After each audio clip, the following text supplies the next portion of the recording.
صلی علی رسول النبی الکریم المتین الرحیم اما بعد فاعوذ باللہ من الشیطان الرجیم بسم اللہ الرحمن الرحیم قال اللہ تبارک وتعالی فی کلامہ المجید والفرقان الحمید اليوم اکملت لکم دینکم واتممت علیکم نعمتی ورضیت لکم الاسلام دینا صدق اللہ العظیم وبلغنا رسوله النبی الکریم الامین ان اللہ وملائکتہ یصلون علی النبی یا ایھا الذین آمنوا صلوا علیہ وسلموا تسلیما اللهم صل علی سیدنا ومولانا محمد وعلی آل سیدنا ومولانا محمد وبارک وسلم الصلاة والسلام علیک یا سیدی یا رسول اللہ وعلى آلك وأصحابك يا سيدي يا حبيب الله نہایت واجب الکرام بزرگ دوستوں ساتھیوں، اللہ رب العزت کا لاکھ لاکھ احسان و شکر ہے کہ اس رب کریم نے اپنے گھر کے اندر بیٹھ کے اپنا ذکر کرنے کی توفیق بخشی۔ ماہ ذی الحجہ کے اندر آقا کریم علیہ السلام کا ایک عظیم الشان خطبہ یہ آقا کریم علیہ السلام نے اپنی زندگی میں جو پہلا اور آخری حج ادا فرمایا تھا اس کے دوران دیا خطبہ حجۃ الوداع اس سے کہا جاتا ہے، اور اس خطبہ کی بڑی اہمیت ہے انسانی تاریخ کے اندر، پوری انسانیت کی تاریخ کے اندر اس خطبہ کی بہت زیادہ اہمیت ہے، کیونکہ انسانی حقوق کا وہ جامع منشور کہلاتا ہے کہ جو آقا علیہ السلام نے اس دور کے اندر لوگوں کو بتایا، اور جو اس وقت انسانی حقوق کی بات کی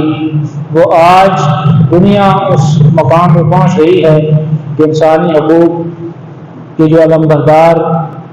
بڑے بڑے ممالک، بڑی بڑی تنظیمیں جو انسانی حقوق کی بات کرتی ہیں، آقا علیہ السلام نے وہ انسانیت کے بنیادی حقوق خطبہ حجۃ الوداع میں بڑے احسن انداز کے ساتھ، بڑی جامعیت کے ساتھ بیان فرمائے تھے۔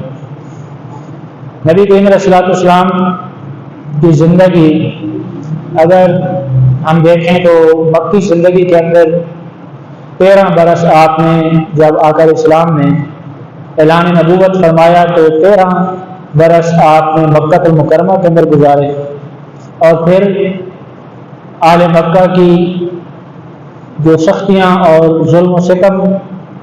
کی وجہ سے مدینہ شریف کی طرف ہجرت فرمائی، اور 10 برس مدینہ شریف کے اندر آپ نے ظاہری حیات کے گزارے۔ اس طرح ٹوٹل جو آپ صلی اللہ علیہ وسلم کا دور ہے نبوت کے اظہار کے بعد، وہ 23 سال کا بنتا ہے، جس میں قرآن کریم بھی مختلف مقامات پر نازل ہوتا رہا۔ 23 سال کا عرصہ، اس کے اندر آقا علیہ السلام نے جو انسانیت کو ایک آخری نبی کی حیثیت سے جو پیغام دینا تھا وہ پیغام بڑے احسن انداز سے پہنچایا، اور یہ بڑی مختصر سی تاریخ ہے۔ انسانیت کی تاریخ کے اندر اتنے مختصر سے وقت کے اندر پوری انسانیت کی کایا پلٹ دینا یہ کوئی آسان کام نہ تھا، بلکہ مکہ کی زندگی میں تو بڑی مشکلات کا شکار رہے مسلمان۔ حقیقت میں دیکھا جائے تو جو بحیثیت ریاست آقا علیہ السلام نے مدینہ شریف کے اندر بنیاد رکھی تو 10 سال کا مختصر سا عرصہ ہے، جس کے اندر ایک صحابہ کرام مہاجرین و انصار کی ایک بہت باوفا قسم کی جماعت تیار فرمائی، اور پورے عالم تک جنہوں نے اسلام کا پیغام پہنچایا۔ اور پھر اس دورانیے کے اندر آقا علیہ السلام نے مختلف جنگیں لڑی، 27 غزوات کے اندر آقا علیہ السلام نے شرکت فرمائی، اور سرایہ جو آقا کریم علیہ السلام جن کے اندر خود تشریف نہ لے گئے بلکہ کوئی کمانڈر بنا کے بھیجا جو آقا علیہ السلام کے دور میں، تو وہ بھی تقریباً 54 سرایہ، یعنی سریہ جسے کہا جاتا ہے، وہ بھی 54 کے قریب سرایہ ہیں۔ اس طرح اتنی زیادہ تعداد میں جنگوں کے اندر بھی حصہ لینا، اور مدینہ کے اندر انصار و مہاجرین کے معاملات طے کرنا، اور پھر جو انسانیت کے حقوق کے حوالے سے مختلف قسم کے انسانیت کی تربیت کے حوالے سے آقا کریم علیہ السلام کی جو احادیث مبارکہ کی کتب بھری پڑی ہیں، ان کا احادیث کی شکل میں آقا کریم علیہ السلام کا درس اور تدریس کا نظام، اور یہ پورا نظام جو ہے 10 سال کے اندر پوری تاریخ انسانیت کے اندر کوئی ایسی مثال نہیں ملتی کہ اتنے مختصر سے وقت کے اندر اتنی بڑی تبدیلی رونما ہوئی۔ تو آقا علیہ السلام نے جب یہ ظاہراً آقا کریم علیہ السلام کی یہ زندگی کے جو 10 سال کے آخری ایام جب آئے تو اللہ رب العزت کی طرف سے اشارہ ملا اور آقا علیہ السلام نے حج مبارک کا ارادہ فرمایا۔ یہ بھی واضح رہے کہ آقا علیہ السلام نے اپنی زندگی کے اندر صرف ایک حج فرمایا ہے، پہلا اور آخری حج، جس سے حجۃ الوداع کہا جاتا ہے۔ حجۃ الوداع اس لیے کہا جاتا ہے کہ آقا کریم علیہ السلام اس کے بعد الوداع ہو جاتے ہیں، یعنی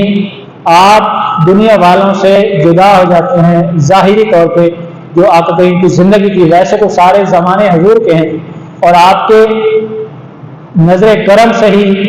ہم آج بھی فیض حاصل کر رہے ہیں، لیکن ظاہری حیات کی بات کر رہا ہوں۔ آقا علیہ السلام کو ظاہری طور پہ جب اشارہ ملتا ہے تو اللہ کی طرف سے آپ صلی اللہ علیہ وسلم 10 ہجری کو آقا علیہ السلام نے اعلان فرمایا کہ میں حج پہ جا رہا ہوں اور جتنے لوگ میرے ساتھ آ سکتے ہیں وہ میرے ساتھ ہیں۔ تو صحابہ کرام کے اندر جوش اور ولولہ تھا، بڑا جذبہ تھا جب انہوں نے سنا کہ حضور نبی کریم علیہ السلام حج کے لیے تشریف لے کے جا رہے ہیں، تو صحابہ کرام نے سارے کام ترک کر دیے اور آقا کے ساتھ حج کے لیے روانگی کا ارادہ فرمایا، اور اس طرح قافلہ چلتا گیا، بنتا گیا۔ آقا علیہ السلام کی اونٹنی کی قصوہ، آپ اس پر سوار تھے، اور مدینہ سے مکہ کی طرف جب یہ سفر شروع ہوتا ہے تو صحابہ کرام ساتھ ملتے گئے اور کم و بیش 1,24,000 صحابہ کرام ساتھ مل گئے۔ اس دور میں جب کہ میڈیا اتنا ترقی یافتہ دور نہیں تھا اور ذرائع ابلاغ نہیں تھے، لوگوں تک پیغام پہنچانے کے مسائل تھے، لیکن اس دور میں آج اگر کوئی چاند ایک لوگ اکٹھے کر لیں تو کہتے ہیں جی بڑا مجمع ہم نے اکٹھا کر لیا۔ آقا نے تو صرف یہ اعلان فرمایا تھا کہ میں حج پہ جا رہا ہوں، صحابہ کرام کا 1,24,000 کا جمع غفیر اکٹھا ہو گیا اور پیدل ساتھ حج کے اندر روانہ ہو کے جا رہے ہیں۔ راستے میں بھی جن قبائل 1,30,000 کی روایت کیا کہ ان قبائل ساتھ ملتے گئے، جو راستے میں قبائل تھے ان کو پتہ چلا وہ بھی ساتھ ملتے گئے، اور اس طرح ایک بہت بڑا قافلہ مکہ کی طرف روانہ ہوا اور پیدل چلتے چلتے 25 ذیقعدہ کو یہ سفر روانہ ہوئے آقا علیہ السلام نے سفر پہ، اور یہ سفر شروع فرمایا 25 ذیقعدہ 10 ہجری کو، تو 4 ذی الحجہ کو مکہ المکرمہ کے اندر آقا علیہ السلام پہنچتے ہیں۔ 4 ذی الحجہ 10 ہجری، تقریباً 8-9 دن راستے میں لگے، اور آقا علیہ السلام میدان عرفات کے قریب ایک نمرہ جگہ، مسجد نمرہ بھی وہاں پہ آج بھی موجود ہے، تو نمرہ کے مقام پہ آقا علیہ السلام کے لیے قبہ سا بنایا گیا اور اس کے اندر آپ نے آرام فرمایا، اور 9 ذی الحجہ کو آقا علیہ السلام نے عرفات کے میدان میں ایک عظیم الشان خطبہ دیا تھا، جس کو تاریخ انسانیت کے اندر ایک انسانی حقوق کا علم بردار جامع مشہور کے طور پہ جانا جاتا ہے۔ آپ نے بتایا تھا لوگوں کو کہ میری بات، یا ایھا الناس، اے لوگوں، اسمعوا قولی، میری بات غور سے سنو کہ شاید کہ اگلے سال میں آپ سے نہ مل سکے۔ آپ نے اشارتاً یہ بتایا تھا، اور اس موقع پہ آقا علیہ السلام پہ یہ سورہ نازل تھی، اذا جاء نصر اللہ والفتح ورأيت الناس يدخلون في دين الله افواجا فسبح بحمد ربك واستغفره انه كان توابا۔ یہ سورہ جب آقا کریم علیہ السلام پر نازل ہوئی، صحابہ کرام نے خوشی منائی کہ آج ہم فتح یاب ہو کر، آج ہم فاتح کی حیثیت سے آج پوری دنیا کے اندر اسلام کا ڈنکا بجنے والا ہے، اور آقا علیہ السلام کو یہ خوشخبری دی گئی ہے کہ اذا جاء نصر اللہ والفتح، کہ جب اللہ کی مدد اور اللہ کی فتح آپ تک پہنچ گئی، ورأیت الناس یدخلون فی دین اللہ افواجا، آپ لوگوں کو دیکھ رہے ہیں کہ جوق در جوق، گروہ در گروہ لوگ اسلام کے اندر داخل ہو رہے ہیں، تو صحابہ نے تو خوشی منائی، لیکن قربان جائیں صدیق اکبر کی ذات پہ کہ آقا کریم علیہ السلام کے ساتھ ہوتے تھے. جب انہوں نے سنا کہ اب یہ سارے کام ہو چکے ہیں تو آپ رونے لگے. حضرت صدیق اکبر رونے لگے کہ صحابہ نے پوچھا کہ ہمیں خوشی ہو رہی ہے کہ آج دیکھیں دین کی تکمیل ہو گئی. الیوم اکملت، یہ آیت کی نازل ہوئی کہ الیوم اکملت لکم دینکم واتممت علیکم نعمتی ورضیت لکم الاسلام دینا، کہ آج ہم نے آپ پر دین مکمل کر دیا اور آج ہم نے آپ پر نعمت تمام کر دی اور تمہارے لیے دین اسلام کو پسند فرما دیا. یعنی سارے کام جو آپ کے بھاری ذمہ داری کی نبوت والی، اسلام کا پیغام پہنچانے والی، قرآن کا پیغام پہنچانے والی، آپ نے جب مکمل کر لی. آپ پوچھتے تھے لوگوں سے کہ کیا میں نے یہ اللہ کا پیغام پہنچا دیا؟ صحابہ کرام بیک زبان ہو کر عرض کرتے تھے یا رسول اللہ آپ نے اللہ تعالیٰ کا پیغام بہت احسن انداز سے پہنچا دیا ہے. تو صدیق اکبر سے پوچھا گیا کہ آپ رو کیوں رہے ہیں؟ آپ فرمانے لگے کہ اب جو یہ سورہ نازل ہوئی ہے اس کے اندر پیغام ہے کہ آقا کریم علیہ السلام ہم سے الوداع ہو رہے ہیں، ہم سے جدا ہو جائیں گے. ظاہری طور پہ پردہ فرمانے کی مجھے اس کے اندر اشارہ مل رہا ہے. تو یقیناً تھا بھی یہ اشارہ، اور آقا کریم علیہ السلام اشارہ کم بتا رہے تھے کہ میری بات غور سے سنو، میری بات قریب آ کے غور سے سنو، خاموش ہو جاؤ. اس طرح کے الفاظ آقا کریم علیہ السلام فرما رہے تھے اور فرما رہے تھے کہ میری بات غور سے سنو. شاید کہ اگلے سال میں آپ کے اندر نہ موجود ہوں اور دوبارہ ہم اس مقام پہ نہ مل سکیں. تو صحابہ کرام بڑے غور کے ساتھ سن رہے تھے اور 1,24,000 کا جمع غفیر ہو. اور آقا کریم علیہ السلام کا یہ معجزہ تھا کہ جس طرح پہلے والا شخص بات سن رہا تھا اسی طرح آخری شخص تک بھی آواز پہنچ رہی تھی. کوئی سپیکر نہیں تھے، لاؤڈ سپیکر تو نہیں ہوتے تھے اس وقت. آقا کریم کا یہ موضوع حدیث پاک کے میرے ایک صحابی عرض کرتے ہیں کہ اللہ تعالیٰ کے پیارے حبیب نے ہم سے جب یہ آخری خطبہ دیا تھا تو اس وقت ہم گھروں کے اندر بھی، مکہ کے اندر گھروں کے اندر بھی آواز پہنچتی تھی. یعنی آپ کے خطبہ کی اتنا اونٹنی کے اوپر آپ ایسے ٹیک لگا کے سہارے کے ساتھ اونٹنی کے اوپر سوار ہو کر آپ اونٹنی کے جو اوپر بیٹھ کے آپ نے خطبہ دیا اور ایک روایت میں آپ نے اونٹنی کے اوپر کھڑے ہو کر خطبہ دیا، قصوہ جو اونٹنی کا نام تھا. تو صحابہ کرام فرماتے ہیں کہ ہم تک پہلے سے لے کر آخری صحابی تک آواز بالکل برابر پہنچ رہی تھی اور صحابہ کرام کے گھروں تک کی آواز پہنچ رہی تھی. یہ آقا کریم علیہ السلام کا معجزہ ہے.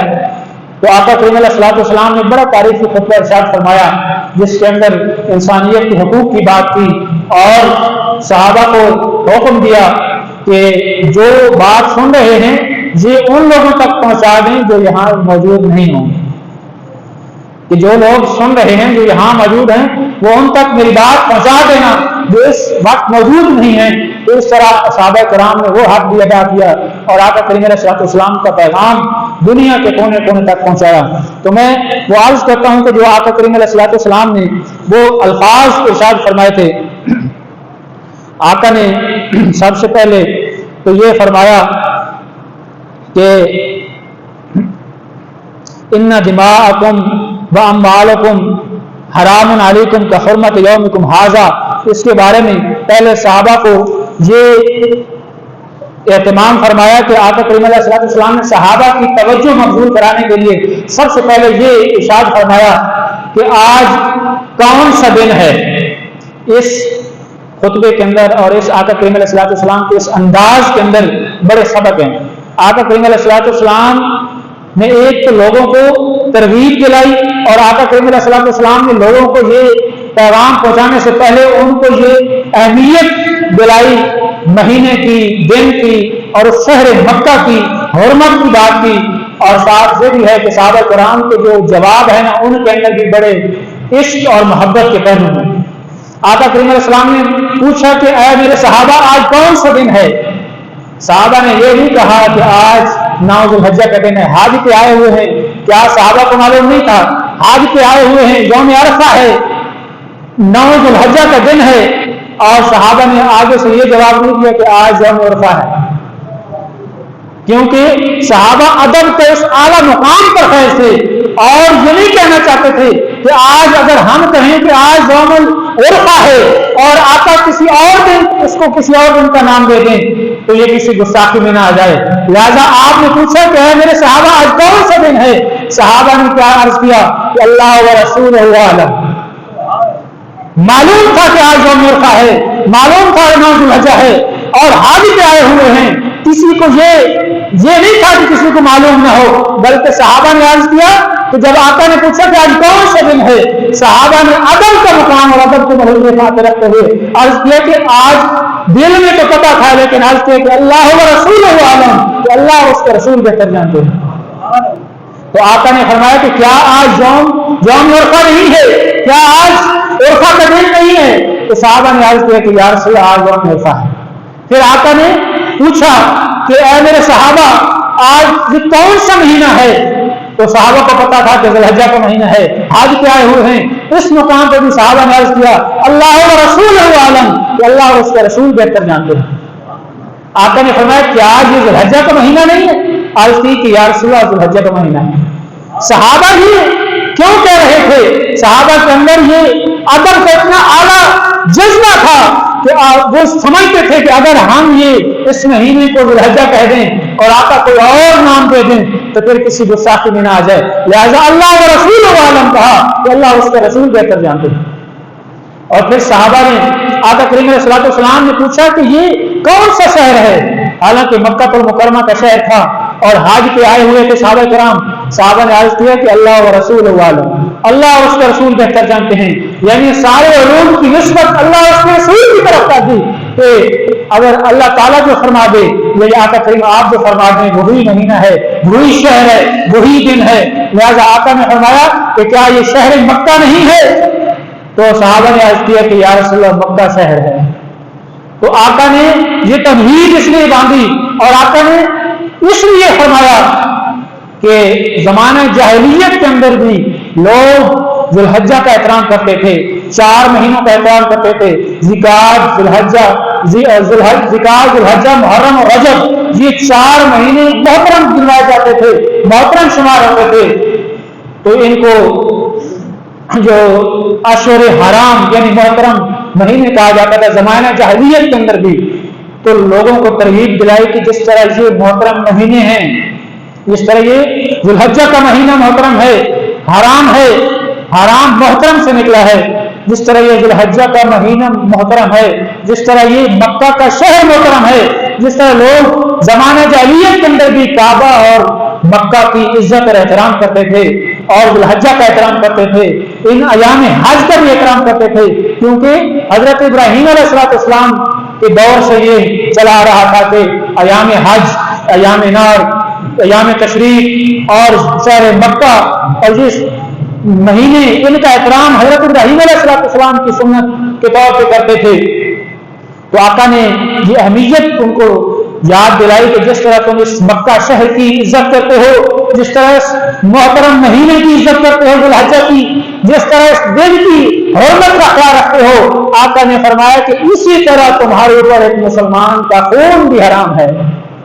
آپ نے یہ تحویل دلائی اور بڑے اہتمام کے ساتھ آقا علیہ الصلوۃ والسلام نے یہ فرماتے اس کی بعد یہ الفاظ میں آقا نے فرمایا کہ ان دماءکم واموالکم حرام علیکم کحرمت یومکم ھذا فی شہرکم ھذا فی بلدکم ھذا. کہ جس طرح یہ شہر محترم ہے، جس طرح یہ مہینہ محترم ہے، جس طرح یہ دن محترم ہے، اے میرے صحابہ تمہارے اوپر تمہارے مسلمان بھائی کا خون بھی محترم ہے، خون بھی حرام ہے، تمہارے مسلمان بھائی کا مال بھی حرام ہے. اس طرح جس طرح حرمت یومکم ھذا، جس طرح یہ دن محترم ہے، فی شہرکم ھذا، جس طرح یہ مہینہ محترم ہے، فی بلدکم ھذا، جس طرح یہ شہر محترم ہے. اس طرح یہ بنیادی حقوق کی بات کی سب سے پہلے کہ تمہارے اوپر مسلمان بھائی کا خون، مسلمان بھائی کی عزت، آبرو اور مال، یہ دنیا آج اس کے اوپر کام کر رہی ہے کہ کسی بھی انسان کا مال، آبرو اور اس کی عزت اور اس کی جان کی حفاظت کی جانی چاہیے. بنیادی انسانی حقوق کی بات کی جاتی ہے. آقا علیہ السلام نے 1400 سال پہلے انسان کی عزت، مال اور آبرو کی حرمت کی بات کی کہ جس طرح یہ دن، مہینہ اور شہر محترم ہے، اسی طرح کسی مسلمان کا خون، مسلمان کا مال اور عزت اور آبرو بھی تمہارے اوپر حرام ہے. یعنی تم نے مسلمان بھائی کا خون نہیں کرنا، حرام ہے تمہارے اوپر. کسی کا مال نہیں کھانا، حرام ہے کسی کا ناجائز طریقے سے مال کھانا.